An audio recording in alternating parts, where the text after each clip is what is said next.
Capítulo 12. As 5 leis de ouro. Um saco cheio de ouro ou uma tabuinha de argila gravada com palavras sábias. Se vocês tivessem que decidir se por um ou por outro, qual escolheriam? À bruxuleante luz de uma fogueira feita com arbustos do deserto, o rosto queimado de sol dos ouvintes brilhou com interesse. O ouro, disseram a uma só voz os 27 ali reunidos.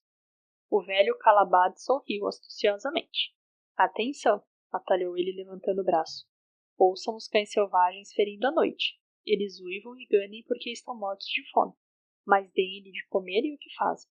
Começam a brigar e a andar empertigados. E continuam brigando e andando empertigados, sem dispensar em um único pensamento ao dia seguinte, que certamente virá. O mesmo acontece com os filhos dos homens. Peçam-lhes que escolham entre o ouro e a sabedoria, e o que fazem por sua vez? Ignoram a sabedoria e devoram o ouro. No dia seguinte, tornam-se uns bebês chorões porque não têm mais ouro. O ouro está reservado àqueles que conhecem suas leis e permanecem fiéis a elas. Calabade escondeu as pernas magras sob a túnica branca, porque tinha começado a soprar o frio vento da noite. Uma vez que vocês me serviram lealmente durante toda a nossa longa jornada, cuidaram de meus camelos, cruzaram penosamente, mas sem queixas, a areia quente do deserto, e enfrentaram bravamente os ladrões que tentaram despojar-me de minhas mercadorias, contabilizei esta noite a história das 5 leis de ouro, uma história diferente de qualquer outra que já tenham ouvido antes. Ouçam com profunda atenção minhas palavras, pois, se conseguirem assimilá-las apropriadamente, terão condições de reunir no futuro uma grande fortuna. Para causar efeito, fez uma pausa. Sobre um dossel azul, as estrelas brilhavam no céu claro como o cristal da Babilônia. Atrás, o grupo prendia firmemente suas desbotadas tendas ao chão contra as possíveis tempestades de areia. Mais para o lado, achavam-se os grandes fardos de mercadoria caprichosamente empilhados e cobertos por peles. Próximo dali, o rebanho de camelos espujava-se na areia, alguns ruminando, satisfeitos, enquanto outros dormiam enchendo o ar com seus roncos. Você nos contou muito boas histórias, Calabade, disse o chefe dos enfardadores. Confiamos em que sua sabedoria nos guie até o dia seguinte, quando então teremos concluído nossos serviços contigo. Falei-lhes de minhas aventuras em terras estranhas e distantes, mas esta noite quero tecer comentários sobre a sabedoria de Arcade, um homem venturoso e tarimbado. Ouvimos falar muito dele, confessou o chefe dos enfardadores, pois foi o homem mais rico que já viveu na Babilônia. Sim, ele realmente foi o mais rico, e isso porque sabia, como nenhum outro homem antes dele, como ganhar dinheiro. Esta noite falarei sobre seus grandes conhecimentos, de acordo com as informações que Nomazir, seu filho, me comunicou há muitos anos em Nínive, quando eu não passava de um garoto. Meu patrão e eu ficamos uma vez até tarde da noite no palácio de Nomazir. Eu tinha ajudado meu patrão a carregar grandes fardos de tapetes caríssimos para serem examinados por Nomazir, até que sua escolha das cores o deixasse satisfeito. Por fim, ele se mostrou bastante simpático e ordenou que nos sentássemos com ele para saborear um vinho delicioso, de requintado buquê, que aqueceu meu estômago tão desacostumado dessas bebidas finas. Foi nesta noite que o anfitrião nos contou a história da grande sabedoria de Arcade, seu pai, em termos que tentarei reproduzir diante de vocês da melhor maneira possível. É costume na Babilônia, como sabem, que os filhos de pais ricos vivam na casa paterna na esperança de herdarem seus bens. Arcade não aprovava tal costume. Por isso, quando Nomazir atingiu a maioridade, mandou chamar o jovem e dirigiu-lhe estas palavras. Meu filho, é meu desejo que você herde todos os meus bens. Entretanto, primeiro deve provar que é capaz de administrá-los adequadamente. Por isso, quero que saia pelo mundo e mostre sua competência para ganhar dinheiro e tornar-se um homem respeitado entre nossa gente. Para você começar bem, lhe darei 2 coisas que eu mesmo não tive quando iniciei, como um pobre rapaz, a construção de minha fortuna. Primeiro, passo-lhe às mãos este saco com moedas de ouro. Se usá-lo com discernimento, ele constituirá a base de seu futuro sucesso. Segundo, deixo sob sua custódia esta tabuinha de argila, onde estão gravadas as 5 leis de ouro. Se conseguir transportar o espírito delas para os seus próprios atos, elas lhe trarão competência e segurança. Daqui a 10 anos, volte à casa de seu pai e dê-lhe conta de tudo o que fez. Se eu achar que se mostrou valoroso e me apresentar provas disso, eu o farei herdeiro de todos os meus bens. Por outro lado, comunicarei tudo isso aos sacerdotes, para que eles possam trocar por minha alma a generosa consideração dos deuses. Assim, Nomazir partiu em busca de seu próprio caminho, pegando o saco de ouro, a tabuinha de argila cuidadosamente envolta em tecido de seda, seu escravo e os animais de carga e de montaria. Os 10 anos se passaram e Nomazir, como tinha sido combinado, retornou à casa do pai, tendo este providenciado uma grande festa em sua homenagem, e para a tal convidara grande número de amigos e parentes. Terminadas as comemorações, pai e mãe acomodaram-se em seus ricos assentos num dos lados do grande salão, e Nomazir apresentou-se diante deles para prestar contas de sua viagem, como tinha prometido ao pai. Era noite. O aposento estava impregnado com a fumaça dos pavios dos candeeiros que produziam uma fraca iluminação. Escravos em túnicas brancas abanavam ritmicamente o úmido ar com longas folhas de palmeira. Uma pomposa dignidade dava colorido à cena. A esposa de Nomazir e seus 2 filhos ainda pequenos, com amigos e outros membros da família, estavam sentados sobre tapetes atrás dele, ouvindo avidamente. Meu pai, começou a dizer Nomazir, cheio de respeito. Inclino-me diante de sua sabedoria. Há 10 anos, quando me achava às portas da maioridade, o Senhor incentivou-me a partir e a tornar-me um homem entre os homens, em vez de permanecer nesta cidade como um vassalo de sua fortuna, e me deu um saco com moedas de ouro, e me concedeu liberalmente as atenções de sua sabedoria. Quanto ao ouro, ai de mim, devo admitir que não o usei com perícia. Ele fugiu de minhas inexperientes mãos, como a lebre selvagem foge na primeira oportunidade do jovem que a caça. O pai sorriu indulgentemente. Continue, meu filho, sua história me interessa em todos os seus detalhes. Decidi ir para Nínive, uma próspera cidade, acreditando que ali encontraria oportunidades. Juntei-me a uma caravana e fiz entre seus membros numerosos amigos. Ali também se achavam 2 homens bem falantes que tinham um belíssimo cavalo branco, rápido como o vento. Enquanto viajávamos, eles me disseram que havia em Nínive um homem riquíssimo, dono de um cavalo tão veloz que nunca tinha sido derrotado. Por sinal, não acreditava que pudesse existir cavalo mais corredor que o dele. Por isso, estava disposto a apostar qualquer soma, por mais alta que fosse, em como seu cavalo venceria qualquer outro em toda a Babilônia. Comparado ao deles, zombavam meus amigos. O animal do niniviano não passava de um pangaré que podia ser abatido com facilidade. Propuseram-me então, como se estivessem me fazendo um grande favor, participar com eles da aposta. Fiquei logo entusiasmado com o plano. Nosso cavalo levou uma surra vergonhosa e acabei perdendo grande parte do ouro. O pai não pôde deixar de rir. Mais tarde, descobri que se tratava de um plano fraudulento desses crápulas e que eles constantemente viajavam com caravanas, procurando sempre novas vítimas. Creio que todos aqui já perceberam que o homem em Nínive era um associado deles, que dividia entre os 3 o lucro da aposta. Esse astucioso golpe me deu minha primeira lição, incitando-me a ter mais cuidado daí para frente. Logo aprenderia outra, igualmente amarga. Na caravana havia um outro jovem com quem estreitei laços de amizade. Ele era filho de pais ricos como eu, viajando a Nínive a fim de encontrar uma posição conveniente.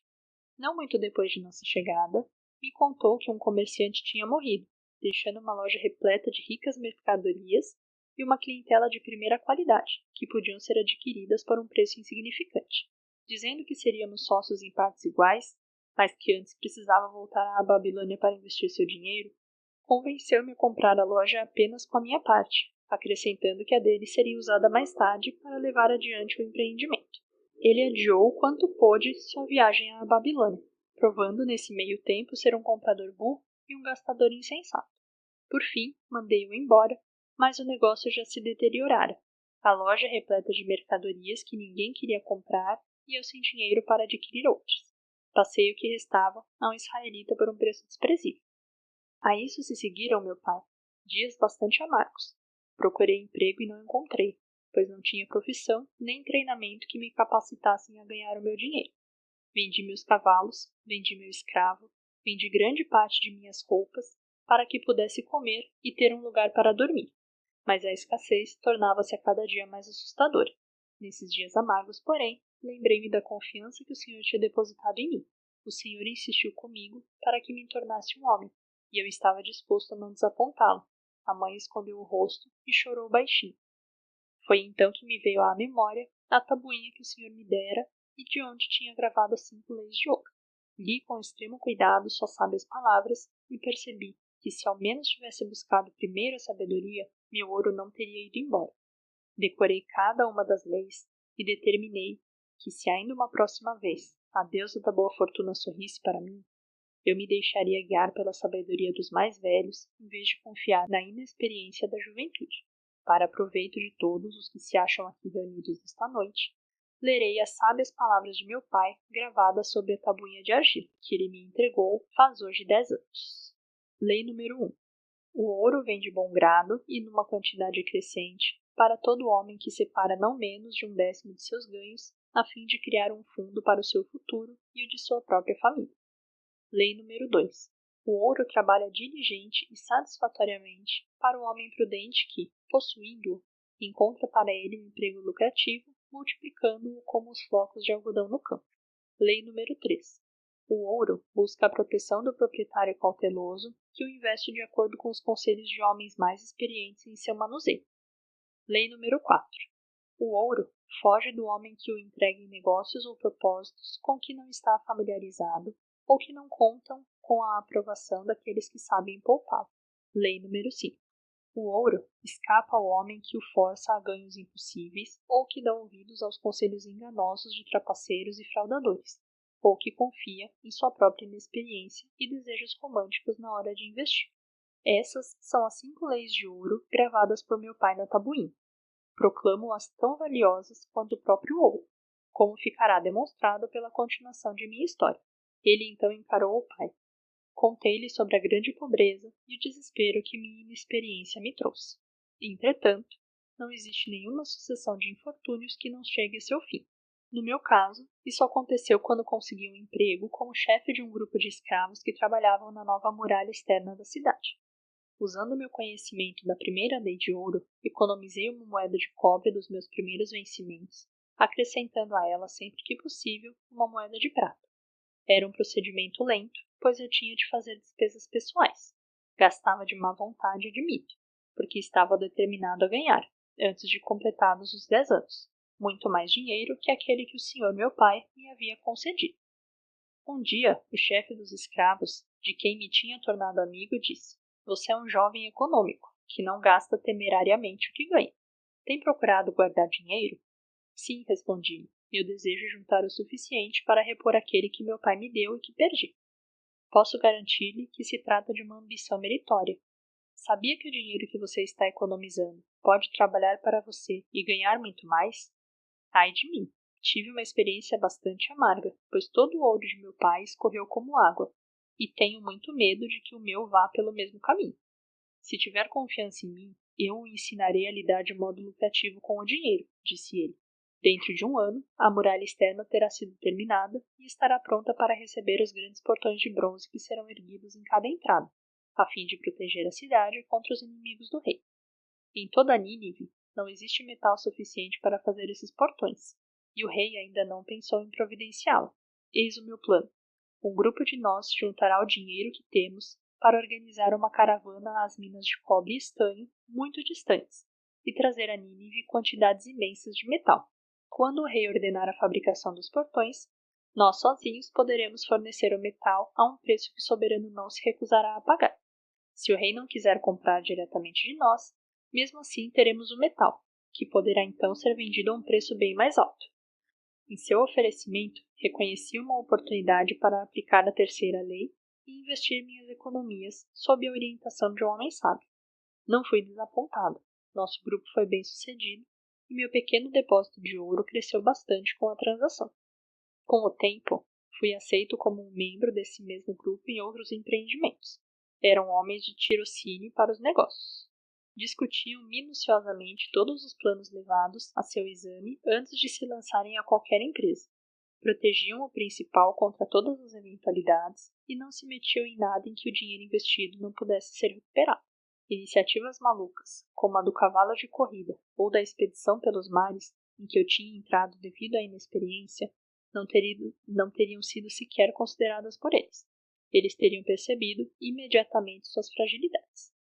Através de minha associação com esses homens, aprendi a investir com segurança e a garantir um retorno lucrativo para o meu dinheiro. À medida que os anos passavam, meu tesouro crescia rapidamente. Já tinha conseguido juntar muito além de tudo quanto perder. Devido a meus infortúnios, tentativas e êxitos, pude, repetidas vezes, meu pai, provar a sabedoria das 5 leis de ouro e ver em cada um desses momentos como estavam certas. Para quem não conhece essas leis, o dinheiro não aparece tão frequentemente, e quando aparece, vai rapidamente embora. Já para aqueles que não hesitam em utilizá-las, o dinheiro aparece e trabalha para eles como um escravo. Nomazir parou de falar e acenou para um escravo no fundo da sala. O escravo trouxe para a frente, um de cada vez, 3 pesados sacos de couro. Nomazir pegou um deles e colocou-o no chão diante de seu pai, dirigindo-lhe estas palavras: O senhor me deu, quando há 10 anos deixei sua casa, um saco com moedas de ouro, ouro da Babilônia. Pois aí está, como devolução, um saco com moedas de ouro de Nínive, de igual peso, uma troca equivalente, como todos concordarão. O senhor me deu também uma tabuinha de argila gravada com palavras sábias, e em seu lugar aí estão esses 2 outros sacos com moedas de ouro. Assim dizendo, tirou-os das mãos do escravo e do mesmo modo colocou-os no chão diante do pai. Penso provar com isso, meu pai, que considero seus conhecimentos muito mais valiosos que o seu ouro. Mas, ainda assim, quem poderia aquilatar em moedas de ouro o valor da sabedoria? Sem sabedoria, o ouro pode ser rapidamente perdido pelos que o têm, mas, com sabedoria, o ouro pode ser adquirido pelos que não o têm, como podem provar sobejamente estes 3 sacos de ouro. Além disso, sinto a mais profunda satisfação, meu pai, em estar diante do Senhor e poder dizer que, devido à sua sabedoria, fui capaz de tornar-me rico e respeitado entre os homens. O pai pôs afetuosamente sua mão sobre a cabeça do filho. Você aprendeu bem suas lições, e me sinto realmente feliz por ter um filho a quem possa confiar minha riqueza. Calabad terminou sua história e olhou interrogativamente para os ouvintes. Que sentido tem para vocês a história de Nomazir? Perguntou ele. Quem entre vocês pode comparecer diante do pai ou do sogro para prestar contas de uma boa administração de seus ganhos? Que não pensariam esses veneráveis homens se lhe dissessem: viajei muito, aprendi muito, trabalhei muito e ganhei muito, mas, ai de mim, não consegui juntar muitas moedas de ouro. Despendi algumas sabiamente, outras tantas esbanjei loucamente, além das que perdi de modo insensato. Ainda pensam tratar-se de um capricho do destino, que alguns homens tenham muito ouro, enquanto outros não têm nada? Pois estão errados. Os homens têm muito dinheiro quando conhecem as 5 leis de ouro e sabem empregá-las. Por ter aprendido e empregado bem essas 5 leis em minha juventude, hoje sou um rico comerciante. Não acumulei minha riqueza devido a um passe qualquer de mágica. A riqueza que chega muito rápido vai embora da mesma maneira. A riqueza que promove gozo e satisfação para seu proprietário constrói-se gradualmente, porque é uma criança nascida de conhecimento e da persistência. Ganhar dinheiro é um peso fácil de carregar para um homem consciencioso. Ter paciência para com o fardo ano após ano acaba por levar à realização. A observância das 5 leis de ouro traz sempre uma bela recompensa.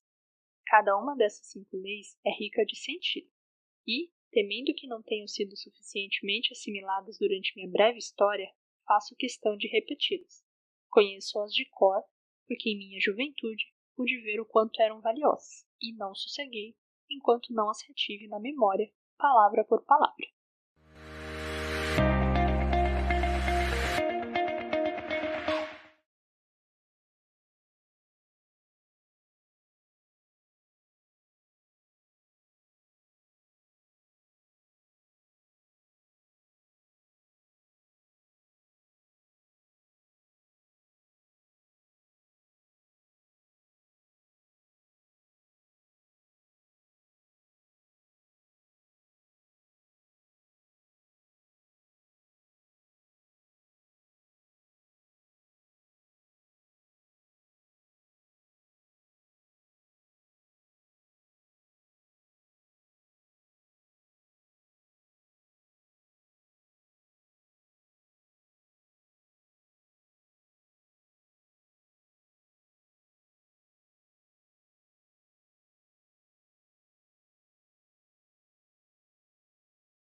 A primeira lei de ouro.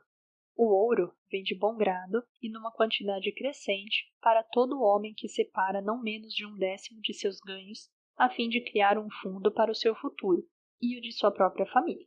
Todo homem que separar religiosamente 1/10 de seus ganhos e investi-los sabiamente, criará um considerável fundo que não somente lhe trará um vultuoso rendimento futuro, como também protegerá sua família depois que os deuses o chamarem para o mundo da escuridão.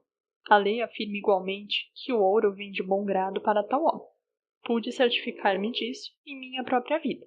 Quanto mais ouro acumulei, mais prontamente ele veio até mim, e em quantidades crescentes. As moedas de ouro que economizei ganham ainda mais moedas, como acontecerá com vocês mesmos, e seus lucros continuam ganhando. Esse é o resultado da primeira lei.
A segunda lei de ouro. O ouro trabalha diligente e satisfatoriamente para o homem prudente que, possuindo-o, encontra para ele um emprego lucrativo, multiplicando-o como os flocos de algodão no campo. O ouro realmente é um trabalhador bem disposto. Está sempre ávido por multiplicar-se quando a ocasião se apresenta. Para o homem que conserva separado uma determinada quantidade de ouro, sempre surgem oportunidades para um empreendimento lucrativo. À medida que os anos passam, ele se multiplica das maneiras mais surpreendentes.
A terceira lei de ouro. O ouro busca a proteção do proprietário cauteloso que o investe de acordo com os conselhos de homens sábios em seu manuseio. O ouro realmente busca a proteção do proprietário cauteloso e aborrece a companhia do insensato. O homem que procura conselho dos mais sábios no manuseio do dinheiro aprende cedo a não pôr em risco o seu tesouro, mas preservá-lo em segurança e gozar com satisfação seu crescimento.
A quarta lei de ouro.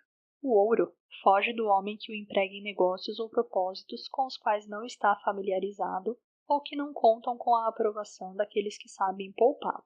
O homem que tem moedas de ouro, mas não é hábil em seu manuseio, depara-se muitas vezes com situações aparentemente lucrativas. São a miúde prenhes de perigo de perda, e quando bem examinados por homens sábios, revelam pequena possibilidade de lucro. Por isso, o inexperiente que possui ouro confia em seu próprio juízo e investe seu capital em negócios ou propósitos com os quais não se acha familiarizado. Comete muitos erros e paga com seu tesouro pela falta de tarimba. Sábio, aliás, é aquele que investe seu dinheiro de acordo com o conselho dos homens acostumados a lidar com finanças.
A quinta lei de ouro. O ouro escapa ao homem que o força a ganhar impossíveis, a ganhos impossíveis, ou que dá ouvidos aos conselhos enganosos de trapaceiros e fraudadores, ou que confia em sua própria inexperiência e desejos românticos na hora de investir. Propostas fantasiosas, que impressionam como as histórias de aventuras, sempre ocorrem a um novo proprietário de ouro. Elas surgem para dotar seu tesouro com poderes mágicos que o capacitarão a fazer ganhos impossíveis. Observem, porém, os homens sábios, pois eles conhecem verdadeiramente os riscos que se ocultam por trás de todos os planos para fazer grande riqueza rapidamente. Não esqueçam dos homens ricos de Nínive, que não admitiam qualquer coisa que pusesse em risco o principal ou não trouxesse em si mesma a certeza de lucro.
Aqui termina minha história sobre as 5 leis de ouro.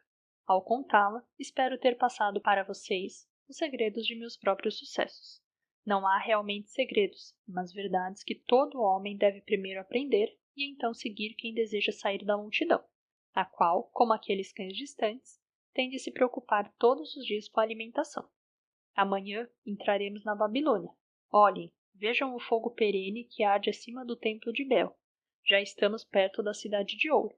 Amanhã vocês terão dinheiro, o dinheiro a quem tem direito pelos seus serviços tão lealmente prestados. 10 anos depois desta noite, o que terão a contar sobre esse dinheiro?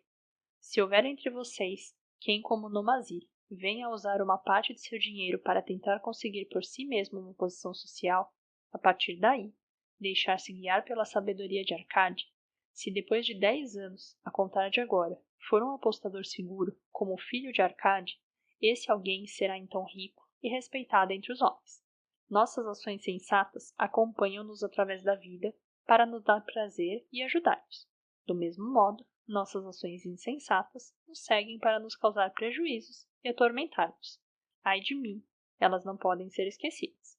Na primeira fila dos dissabores que nos perseguem estão as recordações das coisas que devíamos ter feito, das oportunidades que vieram até nós apenas para testemunhar nosso pouco caso.